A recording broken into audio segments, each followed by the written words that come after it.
नमस्कार, मी विलास आव्हाड. आपण पाहताय AV9 एक्सप्रेस. मित्रांनो, गुढीपाडव्याच्या दिवशी जो 3.5 मुहूर्तापैकी एक असतो, या दिवशी कुठलाही मुहूर्त पाहायचा गरज नाही. कुठलं शुभ कार्य असेल, कुठलं नवीन कार्य असेल, कारण मराठी वर्षाचा पहिला दिवस, या दिवशी अनेक चांगली कार्य लोक करत असतात. खरेद्या असतील किंवा शुभ कार्य करायचं असेल, चांगलं शुभ एखादं दुकानाचं उद्घाटन करायचं असेल किंवा एखाद्या पक्षाचं उद्घाटन करायचं असेल, ध्येय धोरणं ठरवायचे असतील, अशा प्रकारचं काम लोक ह्या दिवशी करत असतात. दिवशी महाविकास आघाडीचे नेते, मग उद्धव ठाकरे, शरद पवार, नाना पाटोले, बाळासाहेब थोरात, ह्या सगळ्यांनी पण सकाळी पत्रकार परिषद घेऊन आम्ही आमच्या 48 जागा कशा वाटल्या याचा ओहोपोह झाला. आणि त्याच्यानंतर सायंकाळी गुढीपाडव्याच्या या मुहूर्तावर राज ठाकरेंनी पण काही घोषणा केल्या. राज ठाकरेंनी त्याच्या भाषणामध्ये ज्या गोष्टी 2014 पासून 2019 कशा पद्धतीनं त्यांनी नरेंद्र मोदींचं समर्थन केलं, 2014ला केलं. मग आता 2014 ते 2019मध्ये काही गोष्टी त्यांना पटल्या नाही. मग GST असेल किंवा नोटबंदी असेल, अशा प्रकारचे निर्णय त्यांना पटले नाही. आता जगाला पटले, देशाला पटले, राज ठाकरेंना नाही पटले.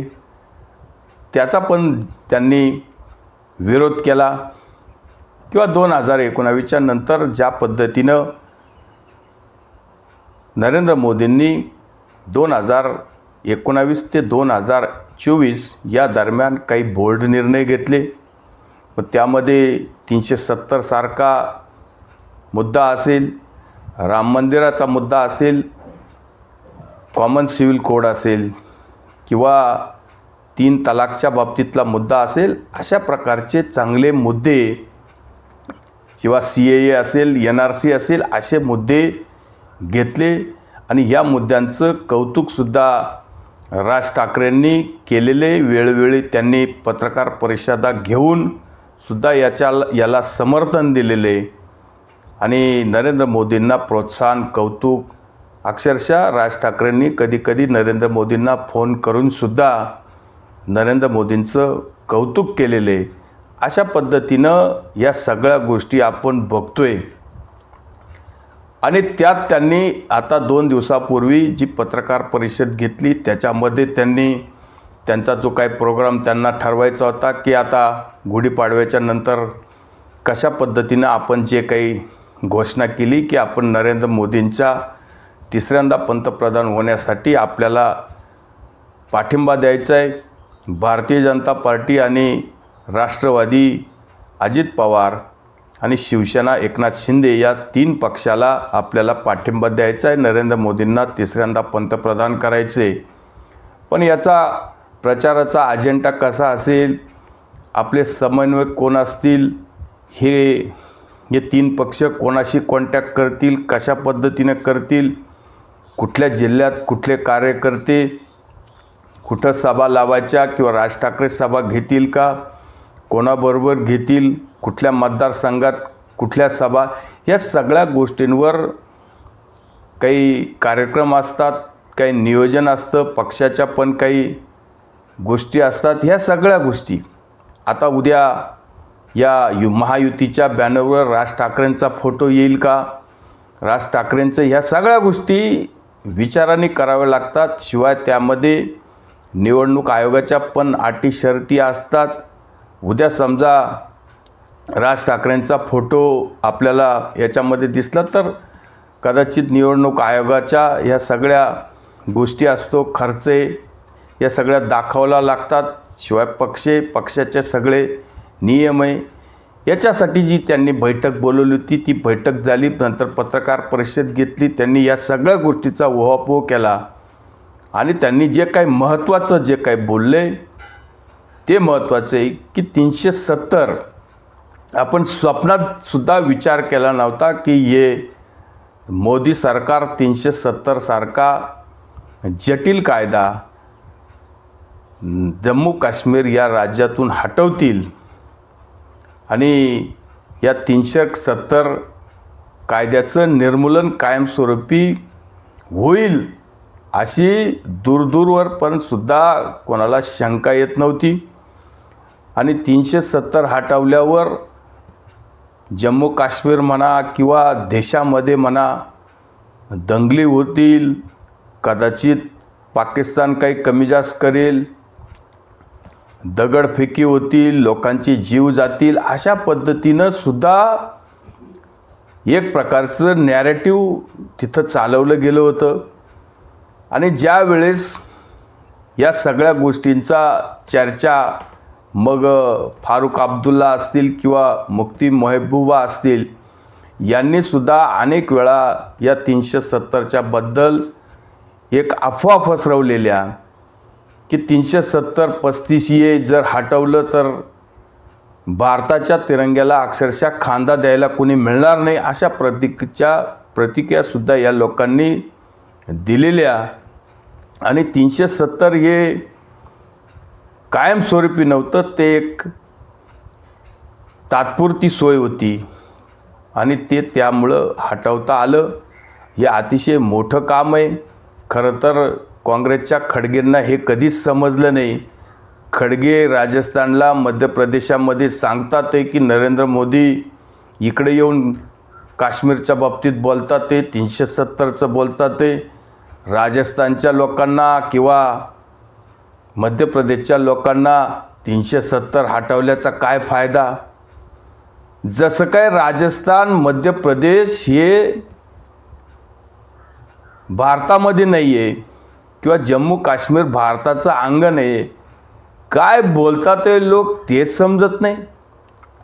तेव्हा जे राज ठाकरेंनी सांगितलं की नरेंद्र मोदींनी जे कामं केले, 370 हटवले, CAA सारखा कायदा आणला, NRC आणले, त्याच पद्धतीने देशातल्या 80% हिंदू धर्मातील लोकांचं अस्मितेचं एक प्रतीक, लोकांच्या भावनेस किंवा लोकांचं आराध्य दैवत, भावनिक दैवत प्रभू श्रीरामचंद्र आणि त्यांचं मंदिर जे 550 वर्षापूर्वी या देशामध्ये बाबर आक्रांता घुसखोर इथं आला होता आणि त्यांनी प्रभू श्रीरामाचं मंदिर पाडून तिथं मस्जिद बांधली. आता ही मस्जिद तर उद्ध्वस्त झालीच आहे, सगळा इतिहास झाला आहे.